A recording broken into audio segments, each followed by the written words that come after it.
हरे कृष्णा। गौ माता से हमें कई लाभ प्राप्त होते हैं। हालांकि माता का स्थान है, माता से हमें कोई लाभ नहीं लेना चाहिए, लेकिन फिर भी आज के लोगों को समझाने के लिए कि कैसे गौ माता की सेवा करने से आपको क्या क्या प्राप्त हो सकता है। अगर आप देखिए प्राकृतिक तरीके से भी गौ माता से हमें गोबर, गौमूत्र और दूध प्राप्त होता है।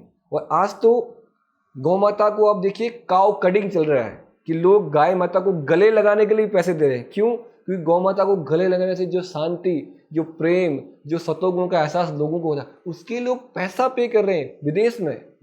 तो यानी आपके स्ट्रेस को भी गौ माता कम कर सकती है। अगर आप खाली गौ माता के पास चले जाएं, उसके साथ बैठें, उनसे बातें करें, उनकी सेवा करें, तो ऑटोमेटिकली आप में सतोगुण उत्पन्न होता है। क्योंकि गौ माता सतोगुण है, वात्सल्य से भरी है, यानी जैसा आप संग करेंगे वही वाइब्रेशन आपको भी मिलती है।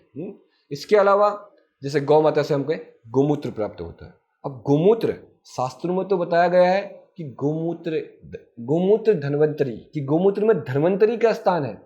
गोमूत्रे धन्वंतरी, गोमूत्र में धन्वंतरी का स्थान है।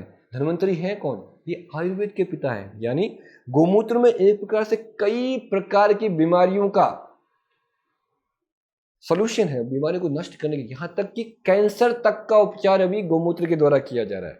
और हम लोग भी यहाँ करीब 4 सालों से गोमूत्र को बना रहे हैं और लोगों को दे रहे हैं। हमने देखा कई लोगों के, किसी का घुटने का दर्द, किसी प्रकार की नाना प्रकार की समस्याएं लोगों की नष्ट हो रही है। यानी गोमूत्र से एक इस प्रकार की बीमारियों के लिए भी कई प्रकार का सोल्यूशन आपको मिल सकता है। और दूसरा गोबर, गोबर से तो कितने सारे उत्पाद आज बन रहे हैं। गोबर से लोग गमला बन रहे हैं, गोबर से तो अभी तो कागज भी बन रहा है, पेपर का रिप्लेसमेंट हो गया। जहां एक तरफ हमको पेपर बनाने के लिए कई पेड़ों की हत्या करनी पड़ती है, आज अहिंसा के रूप में केवल गोबर के इस्तेमाल से आप पेपर बना सकते हैं। कितना बड़ा रिवोल्यूशन अभी समाज में आ रहा है। उसके अलावा गाय के कई उत्पाद हैं। गाय के गोबर से आप दंत मंजन बना सकते हैं, गाय के गोबर से आप साबुन बना सकते हैं, फेस पैक बना सकते हैं, फिनाइल, गोमूत्र से फिनाइल बना सकते हैं। ऐसे अनगिनत उत्पाद भी आप गोबर से बना सकते हैं। और सबसे महत्वपूर्ण गोबर का इस्तेमाल है खाद के रूप में। धरती माता के लिए सर्वश्रेष्ठ जो उर्वरक है वो है गोबर। गोबर वसते लक्ष्मी, शास्त्र तो बताता है गोबर में लक्ष्मी जी का निवास है। इस पर हमें रिसर्च करनी चाहिए कि कैसे लक्ष्मी जी हमें गोबर से प्राप्त हो सकती है। और जो धरती का संरक्षण होता है उसके सर्वोत्तम है गोबर और गोमूत्र। तो इसलिए गौ माता जितना धरती माता पर चरेगी और जितना गोबर और गोमूत्र धरती माता को देगी, उतनी ज्यादा धरती माता भी पोषित होगी। और हम देख रहे हैं आज धरती माता, क्योंकि गौ माता को हमने धरती माता से अलग कर दिया है, इसके कारण दोनों की ही दुर्दशा हो रही है और हमारी भी दुर्दशा हो रही है। कैसे? धरती को पोषण नहीं मिल रहा, जो वाटर लेवल है वो भी दिन प्रतिदिन नीचे चला जा रहा है। क्योंकि जब गोबर गोमूत्र उसमें पड़ता था तो उससे वाटर लेवल भी मेंटेन हुआ करता था। जितना भी वर्षा का पानी आता था तो ज्यादा समय तक धरती माता गोबर के मिश्रण से जो मिश्रण बनाती थी उससे ज्यादा समय तक वाटर को रिटेन कर पाती थी। और उससे धरती भी सिंचित रहती थी और धरती में पलने वाले जितने भी जीव थे जो कि धरती को उपजाऊ बनाते उनको भी भोजन मिलता था। और ऐसी प्रकार के भोजन से जो अन्न हमें मिलता है वो भी केमिकल फ्री अन्न मिलता है और हम भी उससे पोषित होते हैं। तो लेकिन आज हमने इसको नेग्लेक्ट करके गौ माता की भी दुर्दशा कर दी है, धरती माता की भी दुर्दशा कर दी है, और उससे मिलने वाला केमिकल अन्न खाकर हमने खुद की भी दुर्दशा कर ली है। तो और उसके अलावा जैसे गौ माता से हमें दूध प्राप्त होता है। दूध तो अमृत के समान है। दूध से आप दही बना सकते हैं, घी, जिस प्रकार से समुद्र मंथन के पश्चात आपको अमृत प्राप्त हुआ था, ऐसी जब आप दूध को मथते हैं तो आपको घी प्राप्त होता है, मक्खन प्राप्त होता है। ये कितना पोषक है।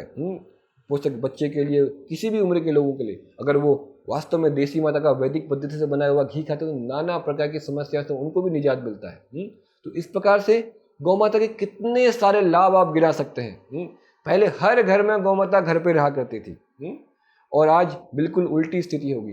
पहले लोग घर की रखवाली के लिए कुत्ते को बाहर रखते थे और गौ माता की सेवा के लिए गौ माता को अंदर रखते थे। आज बिल्कुल अपोजिट हो गया है, यानी कुत्ता बेडरूम में पहुंच गया है और गौ माता दर दर की ठोकरें रास्ते पे खा रही है। तो इसलिए अगर हम अभी नहीं जागे तो बड़ा मुश्किल होगा भविष्य को बचाना।